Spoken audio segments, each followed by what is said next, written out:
ಎಲ್ಲರಿಗೂ ನಮಸ್ಕಾರ ಸ್ನೇಹಿತರೆ. ಗೃಹಲಕ್ಷ್ಮಿ ಯೋಜನೆಯ 23 ಮತ್ತು 24ನೇ ಕಂತಿನ ಮಾಹಿತಿಗೆ ನಿಮ್ಮೆಲ್ಲರಿಗೂ ಕೂಡ ಸ್ವಾಗತ ಸ್ನೇಹಿತರೆ. ಇವತ್ತು ನಮ್ಮ ರಾಜ್ಯ ಸರ್ಕಾರದ ಕಡೆಯಿಂದ 23 ಮತ್ತು 24ನೇ ಕಂತಿನ ಹಣಕ್ಕೆ ಭರ್ಜರಿ ಗುಡ್ ನ್ಯೂಸ್ ಬಂದಿರುವಂಥದ್ದು ಸ್ನೇಹಿತರೆ. 23 ಮತ್ತು 24ನೇ ಕಂತಿನ ಗೃಹಲಕ್ಷ್ಮಿ ಯೋಜನೆಯ ಹಣ ಜಮಾ ಆಗೋಕ್ಕೆ ಕ್ಷಣಗಣನೆ ಶುರುವಾಗಿದೆ ಅಂತಲೇ ಹೇಳ್ಬೋದು ಸ್ನೇಹಿತರೆ. ಇದರ ಬಗ್ಗೆ ಕಂಪ್ಲೀಟ್ ಮಾಹಿತಿ ಈ ಒಂದು ವಿಡಿಯೋದಲ್ಲಿರುತ್ತೆ ಸ್ನೇಹಿತರೆ. ತಪ್ಪದೇ ವಿಡಿಯೋನ ಸಂಪೂರ್ಣವಾಗಿ ಲಾಸ್ಟ್ ತನಕ ನೋಡಿ ಸ್ನೇಹಿತರೆ. ವಿಡಿಯೋನ ಎಲ್ಲೂ ಕೂಡ ಸ್ಕಿಪ್ ಮಾಡಬೇಡಿ. ಎಲ್ಲ ಗೃಹಲಕ್ಷ್ಮಿ ಯೋಜನೆಯ ಫಲಾನುಭವಿಗಳಿಗೆ ಭರ್ಜರಿ ಅಂದರೆ ಭರ್ಜರಿ ಗುಡ್ ನ್ಯೂಸ್ ಇದೆ ಅಂತಲೇ ಹೇಳ್ಬೋದು. ಹೌದು ಸ್ನೇಹಿತರೆ, ಯಾಕಂದರೆ ಈ ಒಂದು ವಿಡಿಯೋದಲ್ಲಿ 23 ಮತ್ತು 24ನೇ ಕಂತಿನ ಗೃಹಲಕ್ಷ್ಮಿ ಯೋಜನೆಯ 4,000 ರೂಪಾಯಿ ಹಣ ಏನಿದೆ ಅದು ಮೊದಲನೇ ಹಂತದಲ್ಲಿ ಯಾವೆಲ್ಲ ಜಿಲ್ಲೆಗಳಿಗೆ ಮೊದಲು ಜಮಾ ಆಗುತ್ತೆ ಅನ್ನೋದನ್ನ ತಿಳಿಸ್ಕೊಡ್ತೀನಿ ಸ್ನೇಹಿತರೆ. ಹಾಗೆಯೇ 23 ಮತ್ತು 24ನೇ ಕಂತಿನ ಹಣದ ಬಗ್ಗೆ ಮುಖ್ಯವಾದ ಮಾಹಿತಿಯನ್ನು ಕೂಡ ತಿಳಿಸ್ಕೊಡ್ತೀನಿ. ಅದಕ್ಕೂ ಮುಂಚೆ ನೀವೇನಾದರೂ ನಮ್ಮ ಕನ್ನಡ ನ್ಯೂಸ್ ಒನ್ ಚಾನಲ್ಗೆ ಮೊದಲನೇ ಸಲ ಭೇಟಿ ಕೊಟ್ಟಿದ್ರೆ ದಯವಿಟ್ಟು ಈಗಲೇ ನಮ್ಮ ಚಾನಲ್ನ ಸಬ್ಸ್ಕ್ರೈಬ್ ಮಾಡ್ಕೊಳ್ಳಿ ಸ್ನೇಹಿತರೆ. ಇದೇ ರೀತಿ ಗೃಹಲಕ್ಷ್ಮಿ ಯೋಜನೆಯ ಎಲ್ಲ ಮಾಹಿತಿಗಳನ್ನ ನಿಮಗೆ ಪ್ರತಿದಿನ ಕೊಡ್ತಾ ಹೋಗ್ತೀನಿ. ಹಾಗೆಯೇ ಈ ಒಂದು ವಿಡಿಯೋಗೆ ಲೈಕ್ ಮಾಡೋ ಮೂಲಕ ಸಪೋರ್ಟ್ ಕೂಡ ಮಾಡಿ.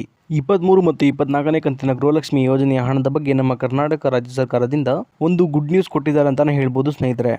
ಅದೇನಪ್ಪ ಅಂದರೆ 23 ಮತ್ತು 24ನೇ ಕಂತಿನ ಗೃಹಲಕ್ಷ್ಮಿ ಹಣ ಏನಿದೆ ಅದು ನಾಳೆಯಿಂದ ಅಂದರೆ ಇದೇ ಅಕ್ಟೋಬರ್ 30ನೇ ತಾರೀಕಿನಿಂದ ಎಲ್ಲ ಗೃಹಲಕ್ಷ್ಮಿ ಯೋಜನೆಯ ಫಲಾನುಭವಿಗಳ ಖಾತೆಗಳಿಗೆ ಬಿಡುಗಡೆ ಮಾಡುವಂತಹ ಪ್ರೊಸೆಸ್ ಸ್ಟಾರ್ಟ್ ಆಗುತ್ತೆ ಅನ್ನುವಂಥ ಒಂದು ಗುಡ್ ನ್ಯೂಸ್ ಸಿಕ್ಕಿದೆ ಸ್ನೇಹಿತರೆ. 23 ಮತ್ತು 24ನೇ ಕಂತಿನ ಗೃಹಲಕ್ಷ್ಮಿ ಯೋಜನೆಯ 4,000 ರೂಪಾಯಿ ಹಣ ಏನಿದೆ ಅದು ಮೊದಲನೇ ಹಂತದಲ್ಲಿ ಸುಮಾರು 20 ಜಿಲ್ಲೆಗಳ ಫಲಾನುಭವಿಗಳಿಗೆ ಜಮಾ ಮಾಡಲು ನಮ್ಮ ಕರ್ನಾಟಕ ರಾಜ್ಯ ಸರ್ಕಾರ ಮುಂದಾಗಿದೆ ಅಂತಲೇ ಹೇಳ್ಬೋದು ಸ್ನೇಹಿತರೆ. ಹೌದು ಸ್ನೇಹಿತರೆ, ಹಾಗಾದರೆ ಈಗ ಯಾವೆಲ್ಲ ಜಿಲ್ಲೆಗಳಿಗೆ ಮೊದಲನೇ ಹಂತದಲ್ಲಿ 23 ಮತ್ತು 24ನೇ ಕಂತಿನ 4,000 ರೂಪಾಯಿ ಹಣ ಏನಿದೆ ಅದು ಮೊದಲು ಜಮಾ ಆಗುತ್ತೆ ಅನ್ನೋದನ್ನ ನೋಡ್ತಾ ಹೋಗೋಣ ಬನ್ನಿ ಸ್ನೇಹಿತರೆ. ಬೆಳಗಾವಿ, ಬೀದರ್, ಚಿಕ್ಕಬಳ್ಳಾಪುರ, ಗುಲ್ಬರ್ಗ, ರಾಯಚೂರು, ಕೋಲಾರ, ಉಡುಪಿ, ಹಾಸನ, ಚಿಕ್ಕಮಗಳೂರು, ಬಳ್ಳಾರಿ, ಧಾರವಾಡ, ಉತ್ತರ ಕನ್ನಡ, ದಕ್ಷಿಣ ಕನ್ನಡ, ಹಾವೇರಿ, ಮಂಗಳೂರು, ಶಿವಮೊಗ್ಗ, ದಾವಣಗೆರೆ, ಹುಬ್ಬಳ್ಳಿ, ಇದಾದ್ಮೇಲೆ ಕೊಡಗು ಹಾಗೂ ಮೈಸೂರು. ಸ್ನೇಹಿತರೆ, ಇಲ್ಲಿ ಟೋಟಲ್ ಆಗಿ ಒಟ್ಟು 20 ಜಿಲ್ಲೆಗಳಿಗೆ ಅಂದರೆ ನಾನೀಗ ತಿಳಿಸ್ಕೊಟ್ಟಂತಹ 20 ಜಿಲ್ಲೆಗಳೇನಿದೆ ಈ 20 ಜಿಲ್ಲೆಗಳ ಫಲಾನುಭವಿಗಳಿಗೆ ಮೊದಲನೇ ಹಂತದ 23 ಮತ್ತು 24ನೇ ಕಂತಿನ 4,000 ರೂಪಾಯಿ ಗೃಹಲಕ್ಷ್ಮಿ ಹಣ ಏನಿದೆ ಅದು ಮೊದಲನೇದಾಗಿ ಜಮಾ ಆಗ್ತಿರುವಂಥದ್ದು ಸ್ನೇಹಿತರೆ. ಈಗ ನಿಮ್ಮೆಲ್ಲರಿಗೂ ಕೂಡ ಇಲ್ಲೊಂದು ನಾನು ಕ್ಲಾರಿಟಿಯನ್ನು ಕೊಟ್ಬಿಡ್ತೀನಿ ಸ್ನೇಹಿತರೆ.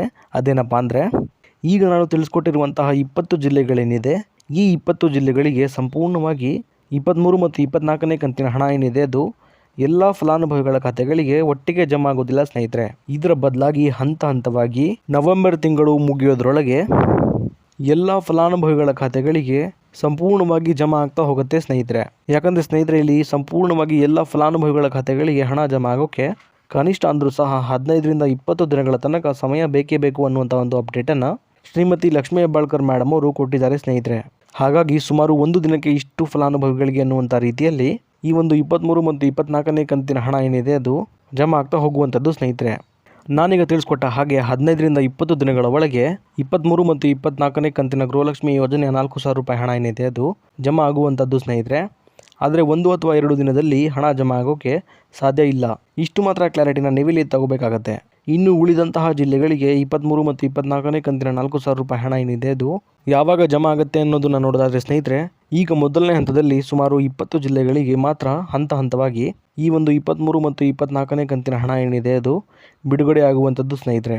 ಹಾಗೆಯೇ ಬಾಕಿ ಇರುವಂಥ ಜಿಲ್ಲೆಗಳಿಗೆ ಈ ಜಿಲ್ಲೆಗಳ ಫಲಾನುಭವಿಗಳಿಗೆ ಹಣ ಜಮಾ ಆಗುವ ಪ್ರೋಸೆಸ್ ಮುಗಿದ ನಂತರ ಬಾಕಿ ಇರುವಂಥ ಎಲ್ಲ ಜಿಲ್ಲೆಗಳ ಫಲಾನುಭವಿಗಳಿಗೂ ಕೂಡ 23 ಮತ್ತು 24ನೇ ಕಂತಿನ 4,000 ರೂಪಾಯಿ ಹಣ ಏನಿದೆ ಅದು ಜಮಾ ಆಗೋಕ್ಕೆ ಶುರುವಾಗುತ್ತೆ ಸ್ನೇಹಿತರೆ. ಇನ್ನು ಸಾಕಷ್ಟು ಜನ ಫಲಾನುಭವಿಗಳು 22ನೇ ಕಂತಿನ ಗೃಹಲಕ್ಷ್ಮಿ ಯೋಜನೆ ಹಣ ಏನಿದೆ ಅದು ಇನ್ನೂ ಕೂಡ ಜಮಾ ಆಗಿಲ್ಲ ಅಂತ ಕಾಯ್ತಾ ಇದ್ದಾರೆ ಸ್ನೇಹಿತರೆ. ಅಂತಹ ಎಲ್ಲ ಫಲಾನುಭವಿಗಳಿಗೆ ಹೇಳೋದೇನೆಂದರೆ 22ನೇ ಕಂತಿನ ಗೃಹಲಕ್ಷ್ಮಿ ಯೋಜನೆ ಹಣ ಏನಿದೆ ಅದು ಇದೇ ಅಕ್ಟೋಬರ್ ತಿಂಗಳ 20ನೇ ತಾರೀಕಿನಿಂದ ಎಲ್ಲ ಫಲಾನುಭವಿಗಳಿಗೆ ಜಮಾ ಆಗೋಕ್ಕೆ ಶುರುವಾಗಿರುವಂಥದ್ದು ಸ್ನೇಹಿತರೆ. ಹೀಗಾಗಿ ಎಲ್ಲ ಮಹಿಳಾ ಫಲಾನುಭವಿಗಳ ಖಾತೆಗಳಿಗೆ 22ನೇ ಕಂತಿನ ಹಣ ಏನಿದೆ ಅದು ಸಂಪೂರ್ಣವಾಗಿ ಜಮಾ ಆಗೋಕ್ಕೆ ಸ್ವಲ್ಪ ಸಮಯ ಹಿಡಿಯುತ್ತೆ ಸ್ನೇಹಿತರೆ. ಆದ್ದರಿಂದ ನಿಮ್ಮ ಖಾತೆಗಳಿಗೂ ಸಹ 22ನೇ ಕಂತಿನ 2,000 ರೂಪಾಯಿ ಹಣ ಏನಿದೆ ಅದು ಜಮಾ ಆಗೇ ಆಗುತ್ತೆ ಸ್ನೇಹಿತರೆ. ಹಾಗಾಗಿ ಯಾರೂ ಕೂಡ ಚಿಂತೆ ಮಾಡುವ ಅಗತ್ಯ ಇಲ್ಲ. ಇದಿಷ್ಟು ಕೂಡ ಇವತ್ತಿನ ಮಾಹಿತಿಯಾಗಿತ್ತು ಸ್ನೇಹಿತರೆ. ಇದೇ ರೀತಿ ಗೃಹಲಕ್ಷ್ಮಿ ಯೋಜನೆ ಎಲ್ಲ ಹೊಸ ಮಾಹಿತಿಗಳಿಗಾಗಿ ನಮ್ಮ ಕನ್ನಡ ನ್ಯೂಸ್ ಒನ್ ಚಾನಲ್ನ ದಯವಿಟ್ಟು ಈಗಲೇ ಸಬ್ಸ್ಕ್ರೈಬ್ ಮಾಡ್ಕೊಳ್ಳಿ ಸ್ನೇಹಿತರೆ. ಹಾಗೆಯೇ ಈ ಒಂದು ವಿಡಿಯೋಗೆ ಲೈಕ್ ಕೊಡೋ ಮೂಲಕ ಸಪೋರ್ಟ್ ಕೂಡ ಮಾಡಿ. ಮತ್ತೆ ಮುಂದಿನ ವಿಡಿಯೋದಲ್ಲಿ ಸಿಗೋಣ. ಅಲ್ಲಿವರೆಗೂ ಧನ್ಯವಾದ.